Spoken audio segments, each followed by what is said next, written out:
पाणी घेऊ.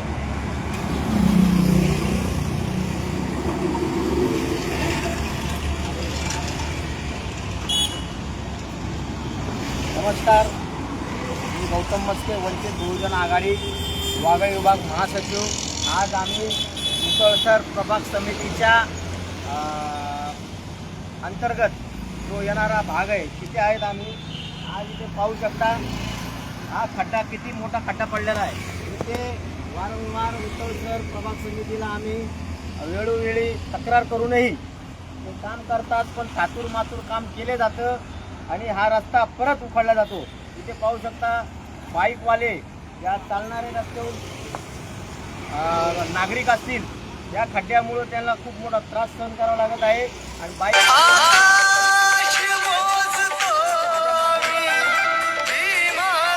इथे 2-3 वेळा बाईकवाले पडले आहेत.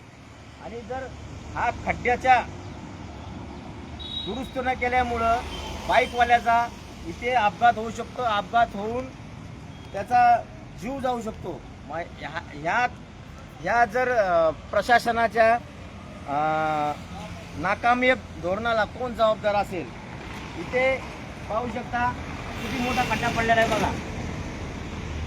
आज आम्ही इथं वंचित बहुजन आघाडीच्या माध्यमातून इथं आम्ही या खड्ड्याच्या इथं झेंडा लावणार आहे, जेणेकरून नागरिकांना, या रस्त्यावरून जाणाऱ्या ये जा करणाऱ्या लोकांना, बाईकवाले असतील, रिक्षावाले असतील, कारवाले असतील, यांना इथून खड्डा दिसावा. त्यामुळं आम्ही इथं वंचित बहुजन आघाडीचे आम्ही कार्यकर्ते इथे येऊन एक प्रशासनाला आम्ही जागरूक करत आहेत.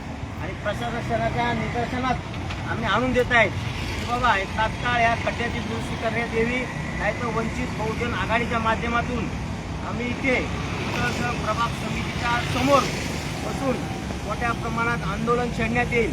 हा शेवटचा, त्यांना मुसळसर प्रभाग समितीला शेवटचा आमचा मागणी आहे की बाबा तात्काळ तुम्ही रस्ता दुरुस्ती करा, नाहीतर आम्ही या रस्त्यामध्येच इथे बसून आम्ही आंदोलन करू.